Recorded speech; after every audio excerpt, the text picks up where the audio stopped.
How does that make your company who's trying to extract, $40,000, $50,000 for a flight out of a customer? If you're asking somebody to have 2 or 3 or 4 interactions, you ask them to sign a PDF, and then you go back to them and say, now we need to get a credit card. And then you go back to them again and go, and here's the wire instructions. Yeah. Right. By the time you've worked through all that, this guy's like, oh my gosh, like I could buy a house easier than I can do this. Right.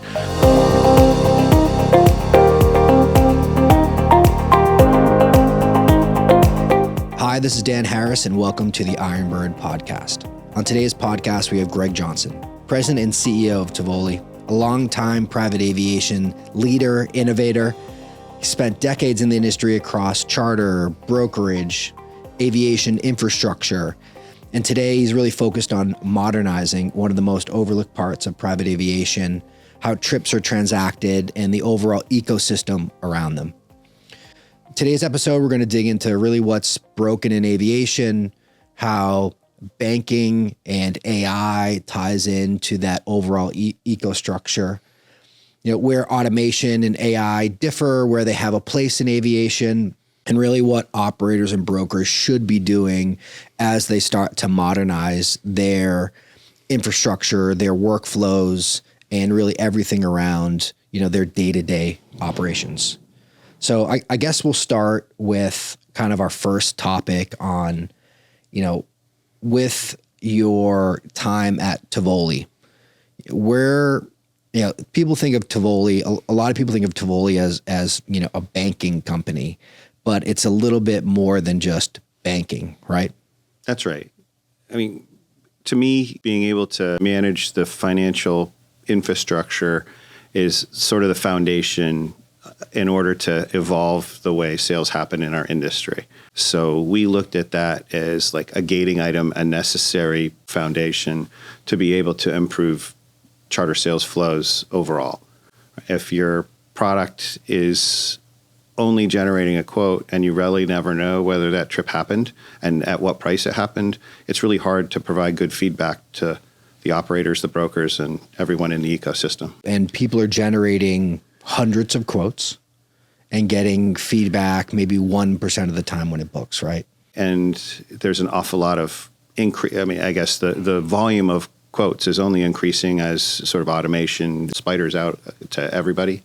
So the quality of the data, if you're just looking at quotes, is getting actually worse and worse, right? You really have to know what's happening, when deals are getting improved in a secondary or tertiary pass, right? Where that makes sense to do so, where it doesn't. What is it that's driving that? How much of that is equipment? How much of that is just the lowest price, right? How much of that is position? All those things, you can't really analyze them fully if you don't know who the winner was on the deal. I think a lot of companies would be surprised that maybe that lowest price didn't always win, right? Because that probably happens a lot of the time where someone's like, oh, I've got all these quotes, I'm losing these deals, I need to lower my price. But maybe it's not really price. Maybe it is quoting the wrong equipment, or people don't want this airplane, they want this airplane. On the other side of that coin, it's like, all right, well, when I'm looking at my next airplane, I shouldn't be looking at an airplane with lower operating costs. Maybe I should be looking the other way.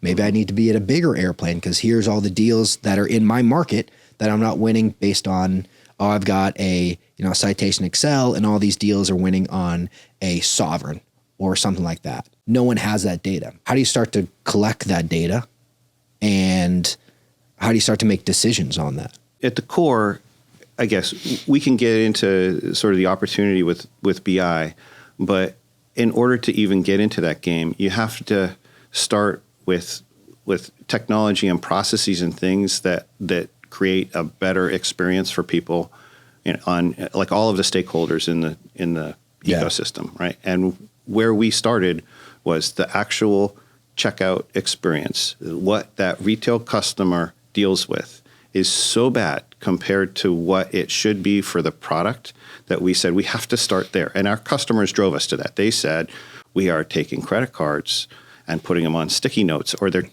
texting us numbers or doing things like that. Or, hey, the state of the art is filling out a PDF and sending that in. That doesn't meet any data protection rules, right? And as the internet bad actors get, of course, you do not want credit card numbers floating around your email system. Yeah. Right. So there's that, and how it looks as a company in 2025 or 2026 now. If you're asking your customers to do that, they're going, well, I'm about to give you my date of birth and my passports and all this other sensitive info. All if you're over email, and it's going to sit in your Gmail inbox. That's right. How does that make your company, who's trying to extract, $40,000, $50,000 for a flight out of a customer? What's the perception that you have as a company, if that's how you're doing things, right?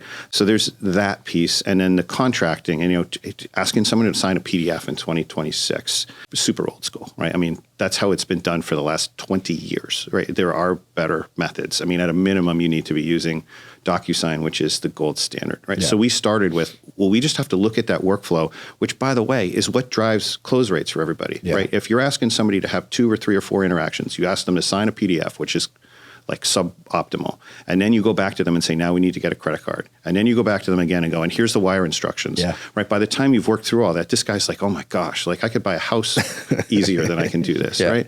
That's where digital checkout was really the first thing that we leaned in and focused on and said, if we can improve that, now we're creating material benefit. We're making it easier to handle the collection of the credit card, whether somebody's paying by wire or not, and all of that. And then from there, we said, well, the next thing is knowing whether a trip is paid for or not is actually not a black and white situation. Do we have a card on file? Then do we have an auth on that card? Is there a wire anticipated or not? Are we just going to hold and figure that out later, right? When do we charge a card to know that we're covered? And operator after operator has told us, I'll ask, have you ever flown a flight and thought you had the wire, but you didn't? And alternatively, have you ever had sort of egg on your face because you actually charged somebody's card thinking that you didn't have the wire when you did? And that happens fairly regularly too, right? Yeah. Even from a tracking standpoint, where accounting says, hey, we haven't gotten the wire, right? And you go back to the customer and say, hey, Mr. Johnson, we still are waiting for that wire. And he's like, what do you mean? I sent it 2 days ago. Yeah. And then you go back and look at it and go, oh, wait, the name was a little bit different. And, oh, this guy actually debited off the $25 wire fee, so that amount didn't quite match. Yeah. It's not as easy as folks may think to sort of keep track of those things, right? Yeah. So it's pretty easy. And by the way, there's no system that's looking to do that either. I mean, we would go to company after company and say, so how are you reconciling between sales and finance the status of this trip from a payment standpoint? And almost without exception, it was some form of Excel or Google Sheet. Yeah. Right, that they've got, and they're trying to keep that up to date. And I mean, if you think about it from a quality standpoint, that in itself, as the method of doing this, is just prone to. How many companies are still doing something like that right now? I mean, many, right? I mean, it's right. Yeah. I mean, I think we're really the first company to say we need to solve that. So if you look at the journey to improve the charter sales, that was sort of the first piece of it. But then we've had to expand beyond that, because that is not the only issue with booking a charter flight, right? That is simply one thing that was suboptimal that we have kind of leaned in on.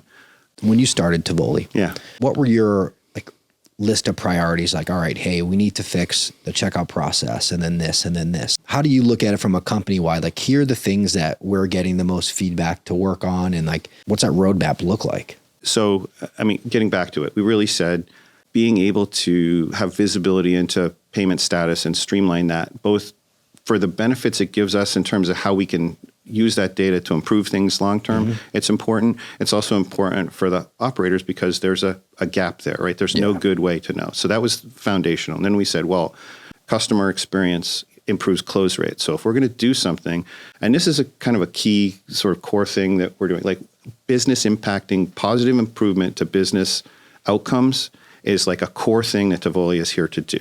There's other software for your compliance or whatnot, right? Yeah. If at the end of the day, we can't measure a better outcome for our customers from a business perspective, then we're not sort of doing our job. That's like all of our efforts. The kind of guiding. It's a guiding light. Yeah. I mean, there's our other guiding light is transaction fee-based monetization, right? We don't make money if you don't make money, right? So, every employee in our company realizes, I say it all the time, the best way for us to improve our results is to help our customers improve theirs. Yeah. That cultural, sort of focus and principle, right, does drive everything we do, and I think that really matters. There's an alignment there, right, where if we do something and it actually has a negative impact on results, we're hurting ourselves. Yeah. Right. And when you're thinking about scale and building a great company, alignment with your customers and their outcomes is something that you really want to think about. Was there something that you had to turn down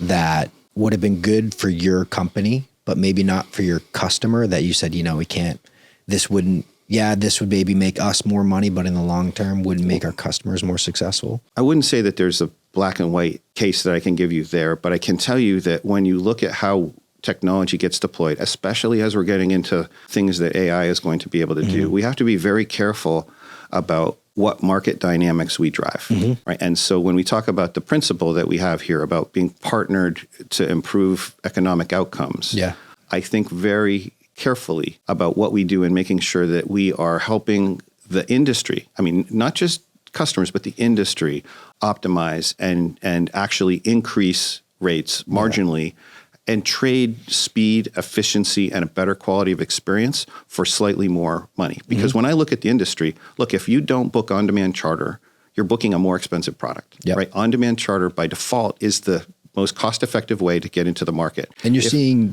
the jet card and fractional space, which is more expensive, grow. There are people that want to pay more for the product. That's right. And you look at it and go, what drives people to do that? Well, friction is a big driver, right? When you look at how suboptimal the charter sales and purchasing experience is and go, gosh, if we can just, every step that we take that makes that a little bit better gives us the right to charge a little bit more as an industry. Yeah. Right. So that's another big principle, like where we monetize the product. It's not we're not hurting the margins of our operators. We actually improve them.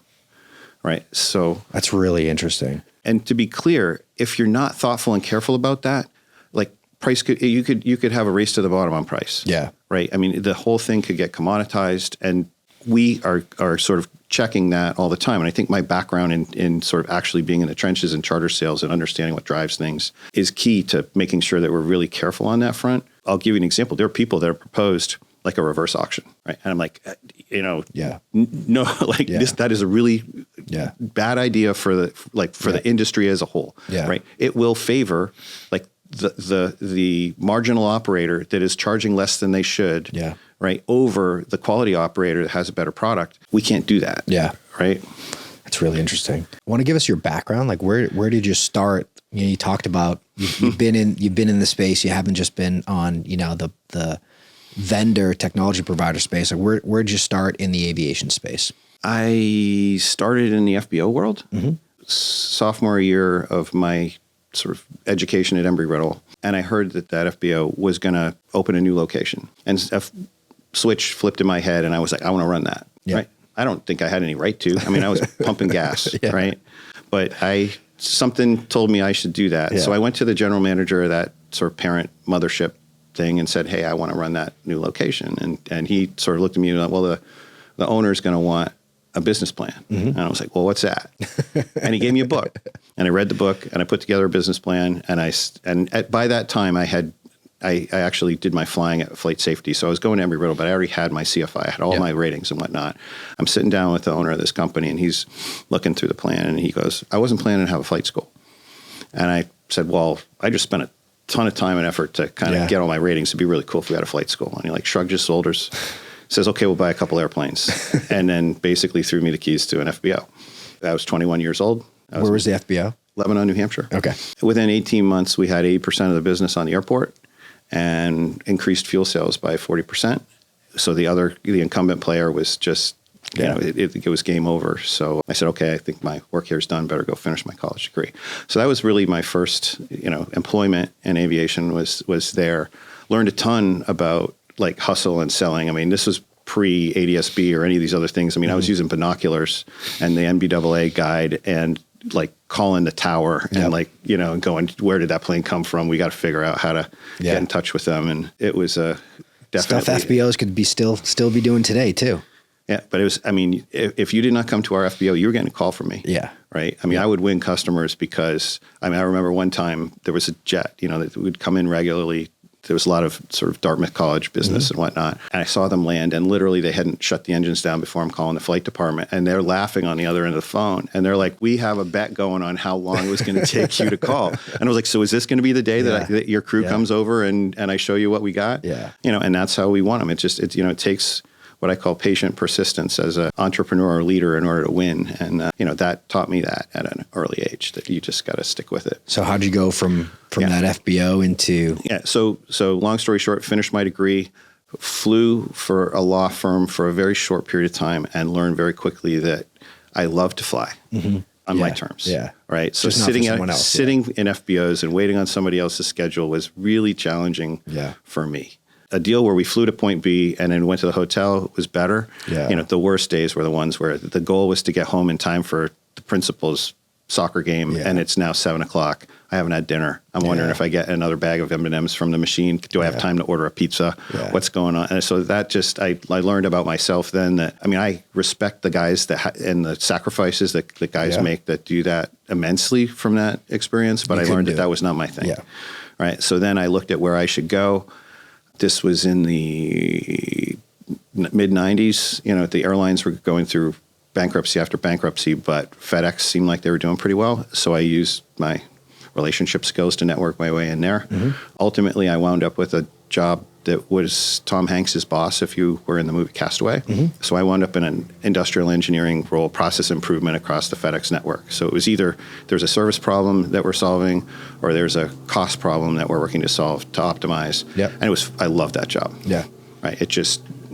I got to the point where, I was itching to do more, and I was having to wait for somebody to retire to get my next promotion and whatnot. And I said, okay. Big corporations, sometimes you can't push too hard on those big corporations either. I was really good at being sort of a intrapreneur, right? I broke a lot of rules in a way that made the company a lot of money. I asked for forgiveness and did, I got access to systems that I shouldn't because I bought some guy coffee and then networked them together and did magic things. So I actually thrived pretty well inside that organization. But to your point, it just got to a point where I was ready for the next level, and there was nothing more that I could do. I'd broken all the glass. I was talking to all the senior guys, and they're going, well, there's the next promotion happens when I retire. Yeah. I'm going, I can't wait for that. Yeah.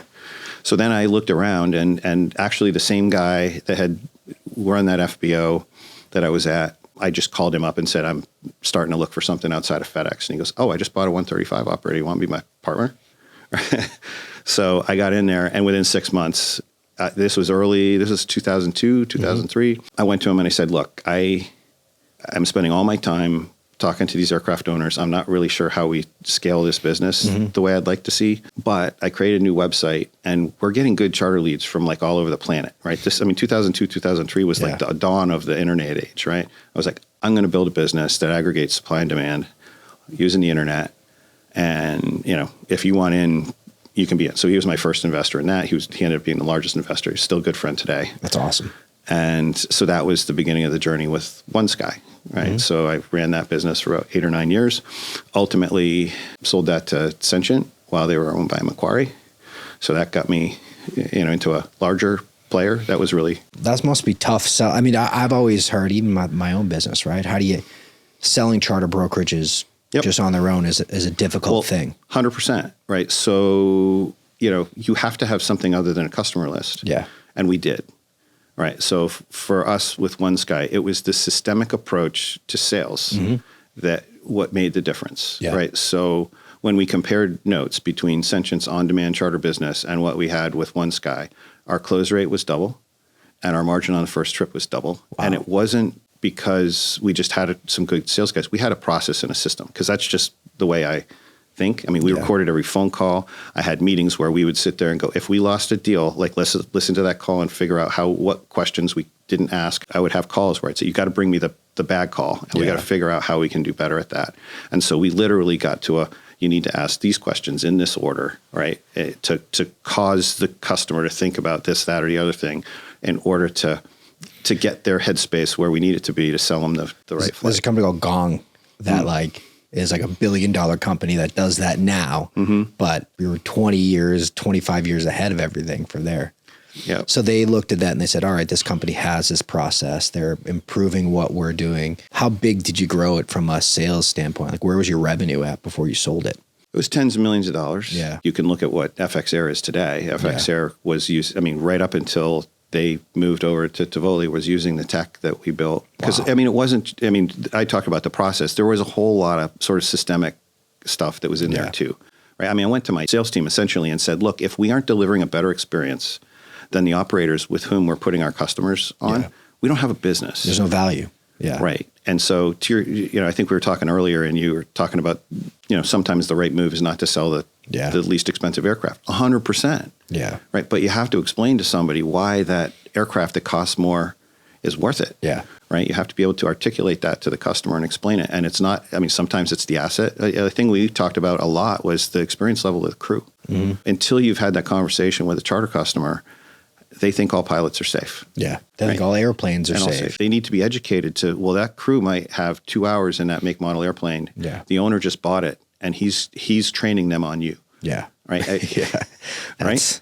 Yeah. It's powerful to hear that too, right? That's right. So at any rate, I'm passionate about sort of human behavior and technology. And I've always had woven those two things together. So industrial engineering for me at FedEx was fantastic because it was, how do we improve the system? What do we have to do? And, most of the time it was get the right information to the right people in the right way. Mm-hmm. And you've solved the problem. Right. Yeah. So I've carried that through into charter. When we did that, it was just a different flavor of the same thing. And so now with that background, how are you taking that and what's the, how are you using that to build what Tuvoli is now and what you're hoping Tuvoli will be in the next couple of years? Well, one key point is we have to build things incrementally, because one of the things I learned, FedEx was a fantastic testing ground for affecting change at scale. It was a very large company, and we would come up with a better way of doing things. And there were certain things that just took off virally, and before you knew it, we had everybody in the company doing it. And there were other things we would try, and it was like pushing a rock up. As soon as we took our hands off the thing, I was just fascinated going, what are we doing right here, and what are we doing wrong there? Oftentimes, it was too big of a change. We would have this fantastic idea of where we wanted to get the business. Mm-hmm. And if we tried to change too much at once, the users, user group, the folks that we were trying to it would just push back too much. Yeah. They're like, we can't grasp that. So here you'll see that we've incrementally built different modules and that all are part of a larger vision to improve the entire charter workflow. We have a mission, which is it's going to be charter sales related improvement. Yeah. And that's where we started with that core banking stuff. If we weren't able to know if a trip was paid for, we couldn't do anything. Then we looked at the interface with the consumer and how to improve that, because we knew that we would add value overnight, right, by adding that to the piece. Then we got into sales pipeline flow and how to make sure that you have some insight into what's going on. Trip management, we had to add that for the broker side of the business. We're sourcing at right now. Well, it's coming soon. We're talking early Q2 of 2026. Mm-hmm. You will see a next generation marketplace out of Tuvoli. Well, Fly Easy was a big purchase for Tuvoli. Yep. Was it that, assuming, fits into that sourcing, but also, it had some good operator tools as well. But is that kind of the next evolution of that kind of piece of software? 100%. Yeah. So when we acquired it, it was because we knew that there was opportunity within the sourcing space. Yeah. It wasn't something that we could just instantly integrate and have do what I wanted to do with it. Yeah. So that strategically we kept it a little bit separate and learned from it and grew it. We grew it over 10x from when we acquired it to kind of where it is today. Mm-hmm. And we kept them separate because in Tuvoli, everything is sort of system of record, right? And all of that. And we said, well, putting this tool in here where it's not really going to be system of record in sourcing yet wasn't kind of where we wanted to go with it. So we held it, we learned. There's a ton of learning that we got out of that, what's good and bad. And now we're at a point where, honestly, to do the marketplace, and we're really thinking of it more as a global distribution system than a marketplace. Mm-hmm. We essentially said we have to have the actual booking and payment has to be part of the process. And if we had tried to do that before we are where we are now, talking about the whole, you have to sort of build on things. We didn't have the market share. We didn't have the platform volume that we would need. Because if you look at marketplaces, and the reason that there aren't 20 of them out there. It's because if it's a chicken or the egg, right? Chicken and egg, right? Yeah. If you're Airbnb or Uber, like you can take a market, LA, Miami, and you can make it work in that market and just expand out. Yeah. In charter, the entire market it has to be live on day one. Yeah. So you have to have liquidity on both sides. So we had to build a compelling solution that made us sort of system of record for brokers. And then we had to do the same thing for operators. We now have that, right? We've got over $400 million worth of broker demand. We have $500 million worth of operator supply that's also being booked on the platform. Yeah. We can see that brokers on our platform are booking with operators on our platform. Yep. And now we have the ability to say, well, let's efficiently and make effectively this connection a little bit easier for on both sides. Correct. We rolled out a couple operators with that are doing auto pricing now that they can kind of click to book on the platform. Where do you see that, click to book or some of that automation expanding for airplane operators? How many operators do you think can do more of a click to book, and what are some of the speed bumps along that way that as you were bringing these people on to get these click to book, what were the problems that they were having that maybe some other operators can learn from those issues? The data in your own shop matters, right? If you don't really know whether you have a crew or what's really going on with maintenance or things like that, you're guessing as to whether or not you really have aircraft availability. Now, I will also qualify that and say you can have the perfect information on aircraft availability, right? And then the second that you accept that trip, something changes, right? So there's never going to be perfect information there. Airplane lands on the flight the day before, has an issue. There are dozens of reasons that even with the best information, that aircraft is not going to do that flight on that day, right? I mean, the same thing happens for the airlines. They just all have like fleets and can swap something else out, right? But the reality is, I mean, crews and aircraft maintenance and multiple other factors are going to do that. So the goal shouldn't be we've got absolute precise. We know that by booking this trip, that exact thing is going to happen because it's solving the wrong problem, right? But being able to produce a price quote instantly that you're willing to stand up for, that's good for the company, right? That's a good margin and all that. That should be something that needs to happen faster than it's happening today.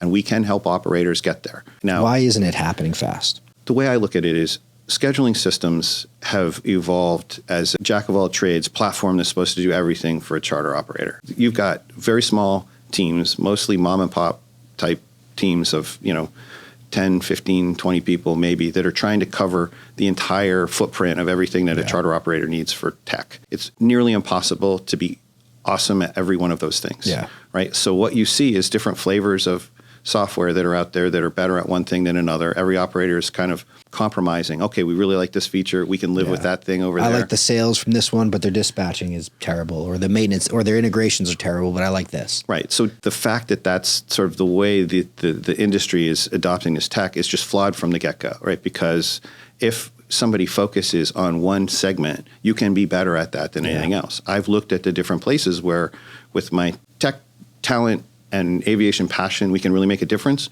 Yeah. And I go, none of those software products was built from the ground up to be a sales platform. It was something they did later. And everybody, if you look at the people that built those platforms, they were compliance minded, right? They're like, I want to make sure this operator doesn't get in trouble with the FAA, which is great. So I just look at it and go, absolutely, you want software that's going to do that. There's dozens of pieces of software out there that do that. None of them were built by people that are as passionate about sales processes and sales systems as I am. So if we can channel and focus on one thing where we can really drive a better business outcome for our customers and be the best at that, right, then that's a win-win for everybody. Is there part of sections of the software that you're like, I don't want to deal with pilot scheduling, or I don't want to deal? Is there any piece of, I'm going to let the other guys deal with that stuff and I'm going to focus? Sure. I mean, we're not building a scheduling system, right? We are building a sales system. Yeah. Right. I mean, we're just incrementally adding more and more capabilities to what we can do in sales. The other part of that is what we've done is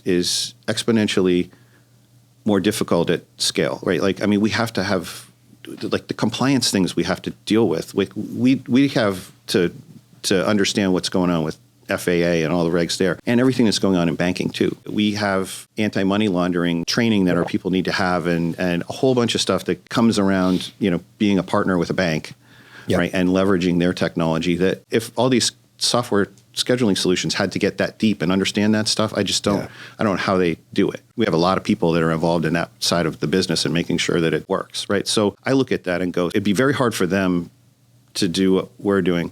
Conversely, there are multiple good solutions for making sure that you're in compliance with all those FAA rules. I don't like spending time solving for a problem that's already been solved. That's why our strategy is to integrate with the scheduling solutions and work with them on everything that isn't a charter sales related deal. And even in charter sales, we have, it's a partnership. You guys are, the scheduling solutions have their part of it. We have our part of it. We talked a little bit about, improving the core identity of the company is improving other pieces of aviation operators and kind of lifting their margins, their business. And kind of going back to pricing and quoting, because that's like the thing I'm all in on the sales side too. And from a quoting and automation standpoint, what are the biggest hurdles for airplane operators when they look to go to an automatic pricing type or auto quoting? I guess quoting and pricing are kind of different, but when they look to go, all right, I want to automate as we get inbound requests, we're getting hundreds and more every day. We have two solutions, right? We throw bodies at the problem, right, which probably isn't the most efficient, or we have to build some kind of system. Yep. How would you tell people to attack that problem right now? Well, we saw this and determined that this is like, on our journey to build things out. Like solving this pricing piece is something that we've said, we don't think anybody is doing it as well as it needs to be done. And we are, with our background, including a deep understanding of charter sales, where we have been able to use process to drive better outcomes, both from a profit margin and a close rate standpoint, right? We kind of really do deeply understand what needs to happen. And we have operator and broker kind of experience in that realm. So we've said, okay, we're very thoughtful about the places where we're going to lean in and deploy our talent. That is one. Like that, it's sort of, if we look at all the building blocks, it's one of the really critical building blocks, especially as we get into global distribution system and all of that, right? Global distribution system does not work if you have to wait an hour to get the answer to the question, right? So we've looked at this and said, for a multitude of reasons, because we can make a difference that's a positive difference for our customers, we want to do it. Because it actually, bigger than the customers, can help the industry as a whole, right? And because it's just like the logical next building block and everything that we put together, we've leaned in on the pricing side of things, right? There's a product that we'll launch in parallel to the GDS/marketplace that we call Tuvoli IQ for intelligent quoting, right? And that is really digging deep on pricing. And what we've done, we have hours and hours of interviews with operators that we've pre-signed for the product before, like we built it in partnership with, we are building this in partnership with some names you'd know from the operator standpoint. Also because to solve, the best way to solve a problem is not to solve it in a vacuum, but to solve it with the right variety of customers that run the gamut of, small and nimble to very large and complex. Right? And really understand what we have to solve for. So to your point about what do you have to solve for, everybody has a wide range of things that they have to consider before they generate a charter quote that their charter scheduling solution does not care for. Right? And it's fascinating to me, being this human factors sort of student, like how different some of these things are from one operator to another. It's all about, some unique thing that certain owners want in their management program that others don't. And so there's aircraft by aircraft variances on things like, well, how close can you book a charter flight to an owner flight? Right. And you think about that and go, okay, show me the scheduling solution today that can flag a trip, that flags a trip and or changes prices or adjusts something because of the delta between the last charter leg and the next leg, if the next leg happens to be an owner flight. I even want to see, it's like, if you look at how Airbnbs are priced, right? They track demand. An Airbnb is going to be very different if a person ends a stay on a Monday and they have another one on a Wednesday. That Tuesday is going to be a very different price than the following Friday, Saturday, Sunday, right? Sure. They understand demand in the market. There's much more data. I feel like we're still far away, although I like to see all the new tech that's coming out. Like, how far do you think we are at that true dynamic pricing? Because we're working really hard on it, I think we're closer than you think. Okay, right? That's good to hear. it's a daunting problem. I mean, it's chess in 4 dimensions, right? It's crazy in terms of all the different things you have to think about, right? I mean, there's all the stuff that you might imagine when it comes to feasibility. Yeah. Then you get into pricing, and should we be pricing higher or less or lower, right? There's demand. Are we seeing the same unit of demand from 5 different places, and we're not able to, it comes up all the time when we interview folks. We know that we're competing against ourselves because 3 different salespeople quoted it, and the guy that put out the lowest price ended up being the one that got booked. Right, we didn't want to do that. That's just what happened. There's all of that kind of stuff that gets in there, and then there's so much gut though. Like when I talk to airplane operators and they are quoting and they say like, "Oh, this is a 4-hour flight." Like I know it shouldn't be 60 grand. I know we need to be at 50 grand to win it. It's like, well, how do you know, and how do you set that pricing rule up, right? That's right. And it's like, well, I just know because I've done this a million times and I know that's where we've won trips. How do you turn that gut feeling that people just have from, from their brainstem? Well, it's actually a science-based gut feeling, though, if you look at that, right? I mean, they may say, I just know. Well, what they know is that when they price at 60 and hold, they never win. Yeah. They know if they price at 40, 50, or 55, they win. And they've done it enough times that intuitively they kind of know the clearing price. And they probably tested it by talking to some other people, right? And trying to figure out, well, who's winning and who's pricing how, right? Because that's all scuttlebutt that happens throughout the industry. Yeah. But if you think about it, when you have a platform that is system of record on these type of things for the industry participants as a level, like it has to be consistent and fair for everybody. Yeah. But we have the ability to provide insights relative to price, right, to help everybody understand where the market is. If you thought about it, like a signal to an operator that they're too competitive is actually as beneficial as one that says you're not competitive enough. If you're trying to ultimately benefit the industry as a whole. That one operator that might, that just doesn't know any better, that's pricing 15% lower than anybody else, ought to get a little bit of a nudge. Right? Because all they're doing is hurting themselves and everybody else for, for a limited period of time, they might do okay until they realize that their margin isn't good enough to be sustainable, right? The BI component of this at scale truly matters, but also how you manage that to not, again, be a race to the bottom, right? If we just went out there and posted clearing prices and said, well, this flight flies for 40 grand, so now I'm going to price it at 39. If you want to win it, right. I mean, you could see how if your motivation wasn't aligned with like the best outcome for the industry, you could set up a system that just drove the price down by challenging people to say, if you want to win this, you got to take this much off or that much off. That's not going to be the thing that creates a ecosystem for the future of charter that's long-term beneficial, right? But I think you also see, I think based on where the demand is, you're seeing more and more of kind of the last minute operators that are then pushing those prices up. So it's like normally this is a $30,000 flight, but this is a day of trip and there's only 1 or 2 operators, and now that's $40,000. So it's like if everyone knew like, hey, like customers would pay $40,000 for this, maybe selling this at $30,000 isn't the right thing to do. Maybe I could be generating more revenue with these assets that I'm told to manage, Well, revenue management as a principle, right, is for sure lacking in our industry, and it's not something that any of the sales tools in a scheduling solution do well today, right? And so that's another level of, when you talk pricing engine, you have to look at that and go, what are all the different levers? I mean, you have to meet your commitments. When we were talking about this before, you're talking about why is everybody so focused on hourly rate? Well, because that's the metric by which everybody looks at success, including the aircraft owners themselves.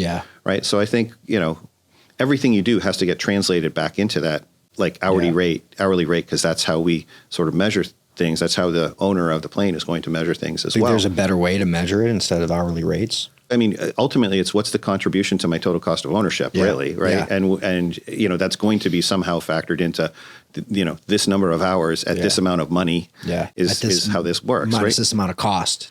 Yeah, I just think it's the metric that drives everything. So I don't think that's going away. But like when you increase, when you decrease, when you would do a flat rate for a certain route, right, that you are just comfortable in, all of those things are revenue management tools that you can use. I have interesting conversations with lots of folks about the tweaks you can do to a floating fleet model, right, that can have real positive margin implications if you do it right. So there's a finesse and a fine tuning of how we price that can It's not have just material. more hours, right?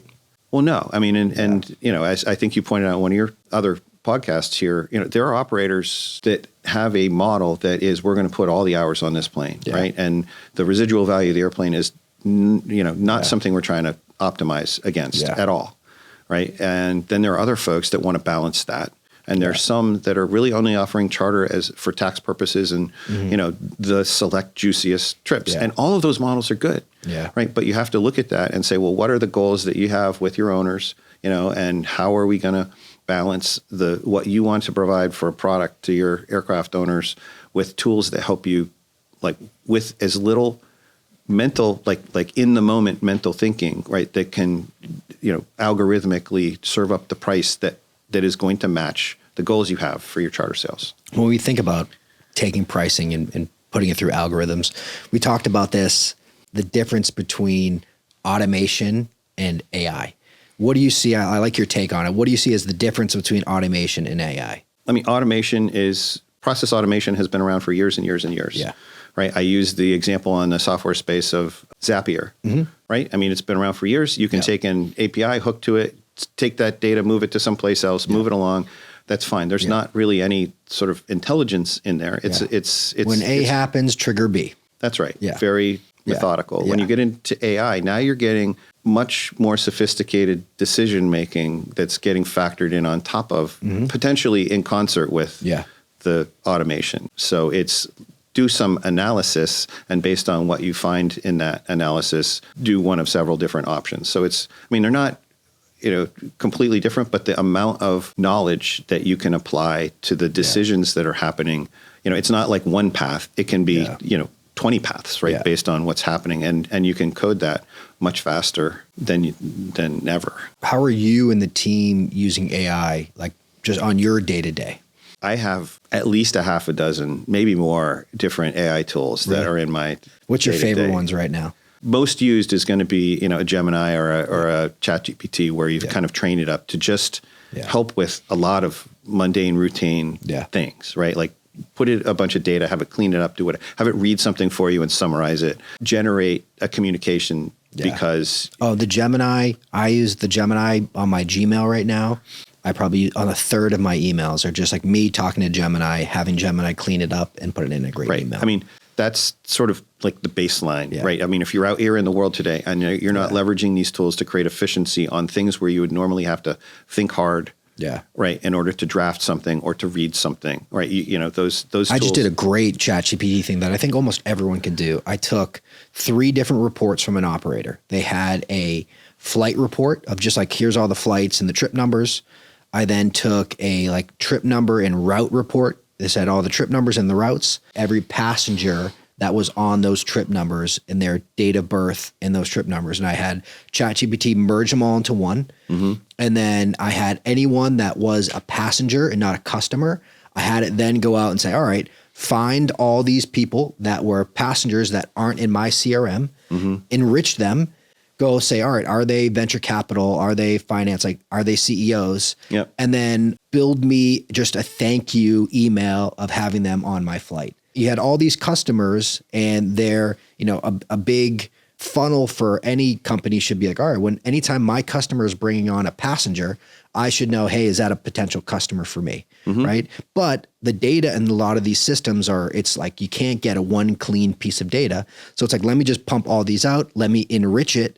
And then let me create that. Hey, Mike, you were on our Atlanta to DC flight on our Hawker. I just want to thank you for flying. Here's my contact information if you ever want to fly again. Right. It's like that simple stuff that people can do today.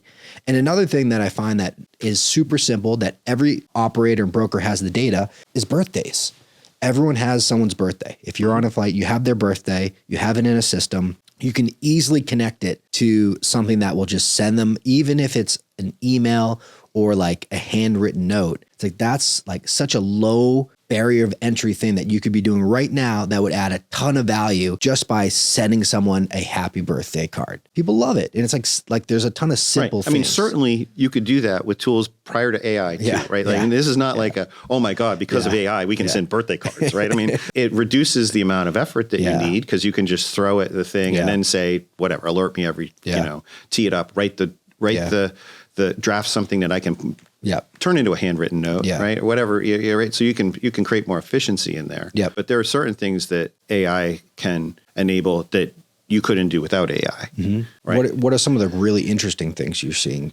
Well, if you look at where I've been having fun, it's look at what you can do with video, right? I mean, from a marketing perspective and whatnot, right? I have my little superheroes for the ad.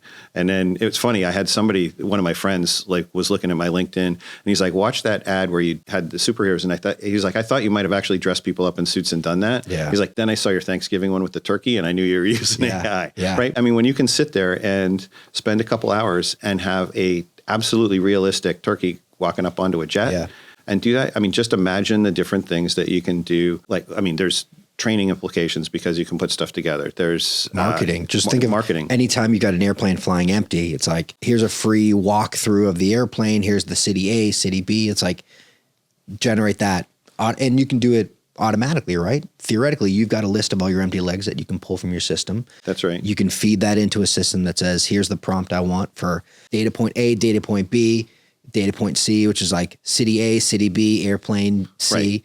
Right. You can use, multiple AI models, right? So you could have a model that's coming up with the text content for your email. You could have a model that's got the right prompting to deliver the right kind of aircraft, right? I mean, one of the things I've looked at is I see a lot of this marketing where you're like, that isn't a real airplane or this and that, right? When you look at the stuff that I've done, like I've told it, I want this make and model airplane this way, and it can produce it. Like you just have to know how to prompt the AI, and it's repeatable to your point. So you can sit there and say, oh, if we wanted to have certain videos showing that that type of plane doing whatever in an empty leg email or whatever, yes, you could make that content happen today. And that would be more eye-catching, right? I mean, you could then turn that into like a TikTok or an Instagram campaign or whatever, right? So there's all kinds of stuff that you could do on that front. I think it's super overwhelming though for a lot of airplane 100%. Operators that don't know anything not that they don't know anything, but outside of normal ChatGPT stuff. Well, it's overwhelming for everybody. Yeah. I mean, let's be real, trying to keep up with it. Yeah.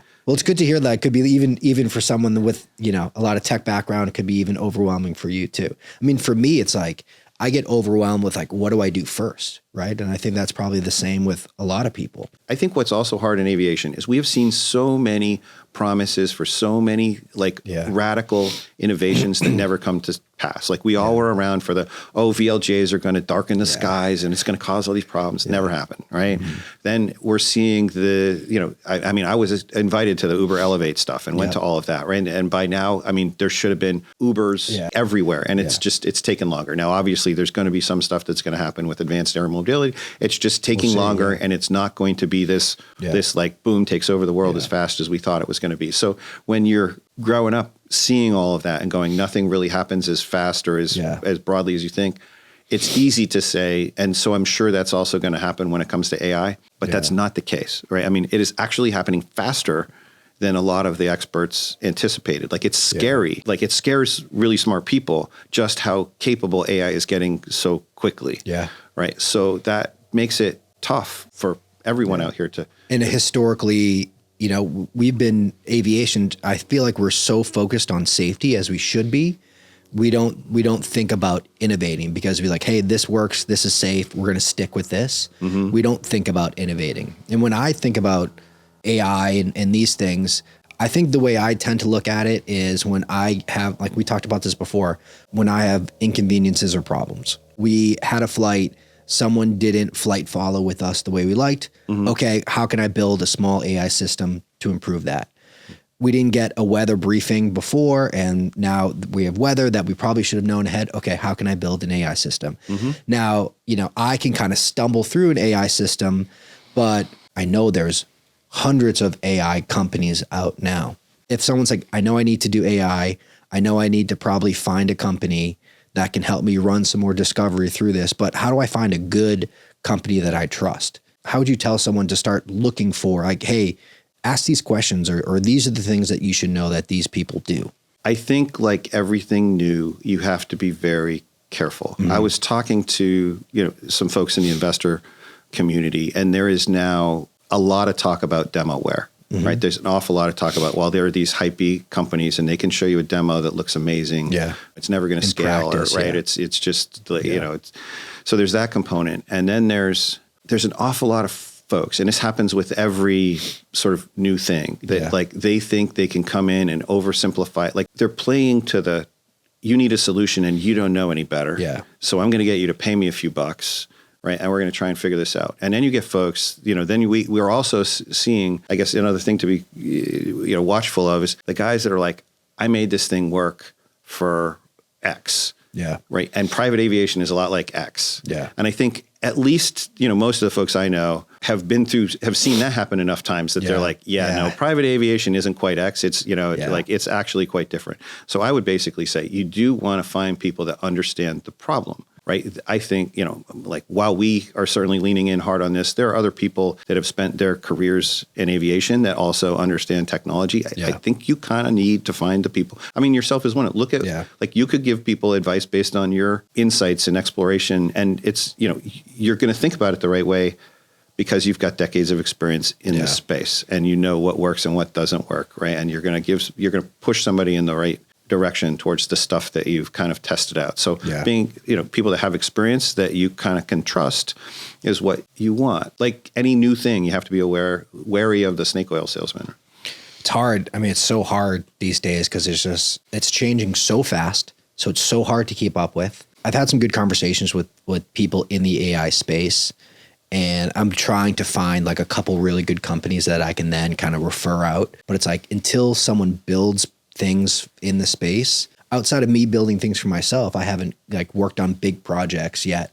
For maybe someone just needs, I'll work with someone on a big project and I'll just start testing. I'll do 3 different projects in 3 different companies and just see whichever is the best AI company to work with. Well, for you, right? You're a little bit of a different animal than most of the folks that like in the audience here that are because of your ability to really understand what you're looking for and how tech can probably help it. Yeah.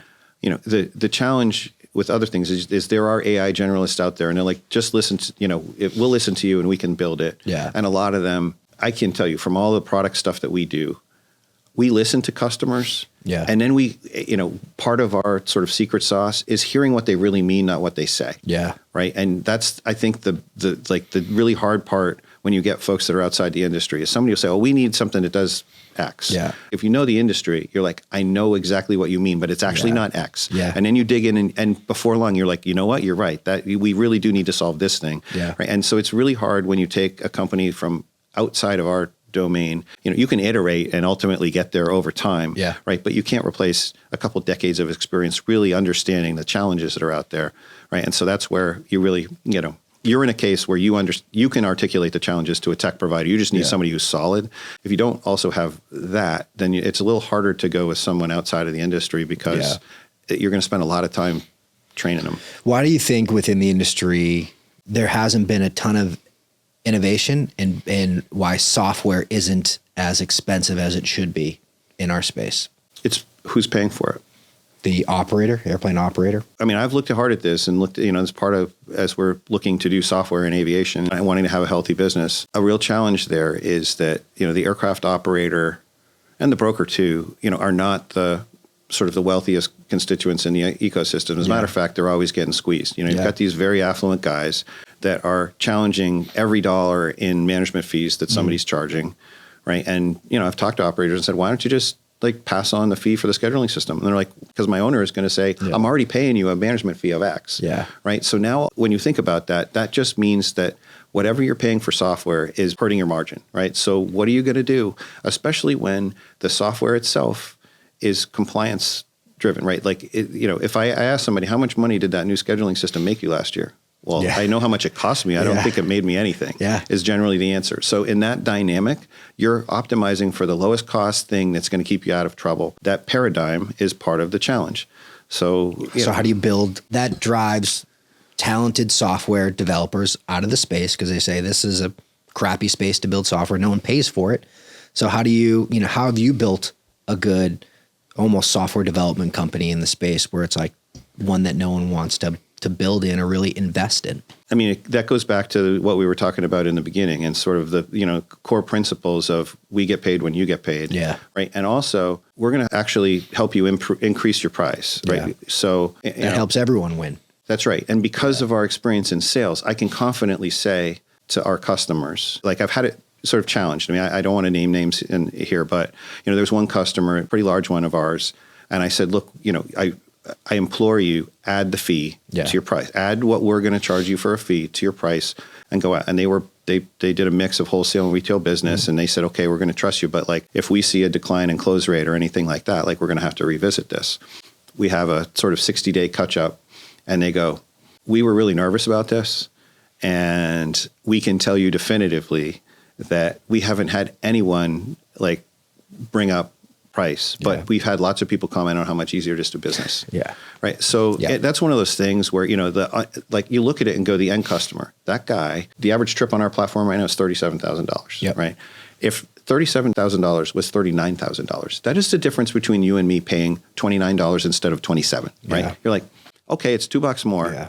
Like, is it even marginally better? That's the DoorDash fee right there. That's right. Yeah. So you look at that and go, look, we're not talking about doubling the price of charter or this or that, right? What we are talking about is in partnership with our core customers, right? We are going to incrementally pass along our fee to people for whom it's kind of not a big deal. It's incremental. Right. If we weren't able to do that, which is really key to what we're doing, right? And we were saying we're going to impact your margin, which is already thin. Yeah. Right, by the amount that we need to charge to run a healthy business, it wouldn't work. Yeah. So this is sort of a core thing that we're doing that's really hard, right? I mean, by the way, if we didn't have all the banking and all the stuff that facilitated both like making sure that the fee is correct and then capturing, the fee and all of that on the backside, none of this would work. So like the bank partnership and all of that has a strategic value there because it gives us the baseline stuff that allows us to monetize this way. For an airplane operator, which the average is, a 5 airplane operator, sure, that has a small team that knows, all right, I know I can improve my process, and I know I need to get more technology. How do you get them to take that next step to be like, all right, here's what you need to do to improve? Like they're getting buried with hundreds of quote requests a day. They can't keep up. Hiring probably isn't the most efficient. They know they need to add tech. How'd you get them ready to take the next step into like implementing new pieces of software or tech? It's a little bit of a journey just to understand what's possible and get into it. Like I would encourage them to talk to people that are leaning in on the space. I mean, I would, honestly, I would encourage them to like reach out to me or somebody on our team. And, like my approach to sales isn't $0 down, blah, blah, blah. Basically, look, we won't, if we can help you, and a lot of that is education. If we can help you get to a better place, we want to help you do that. Again, we don't get paid if you don't get paid. So like reaching out and asking our advice is something we would be happy to do for anybody, as part of building a long-term relationship that hopefully we can help. If the guidance is, hey, here's a couple of tools you could look at today or whatnot, happy to do that. But ultimately, helping them reduce the cost of quoting is like, it's going to be critical for the whole industry, right? Yeah. I mean, when we've time studied that, it's about 10 minutes on average to generate a charter quote.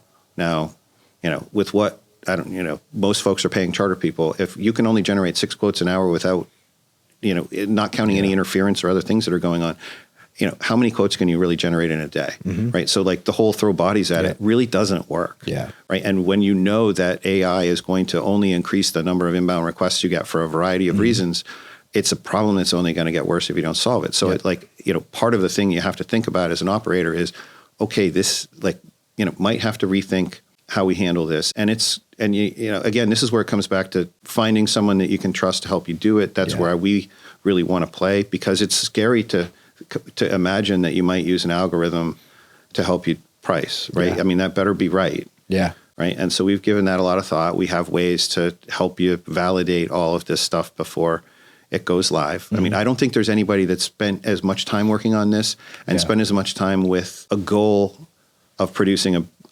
positive outcome for each and every operator that's part of the system. So we're just looking at how to sort of scale that. I mean, if you look at what we're doing, everything is about how to scale what we're doing. So talking to that 5-jet operator and meeting them where they are today, if they just want to know more, great. Like we can just give them an overview and help them get a little more comfortable with what that is. If they're ready to be in a cohort of folks that want to do Tuvoli IQ, well, we've got a lot of folks in that queue right now too, and we'd be happy to add more. That's awesome.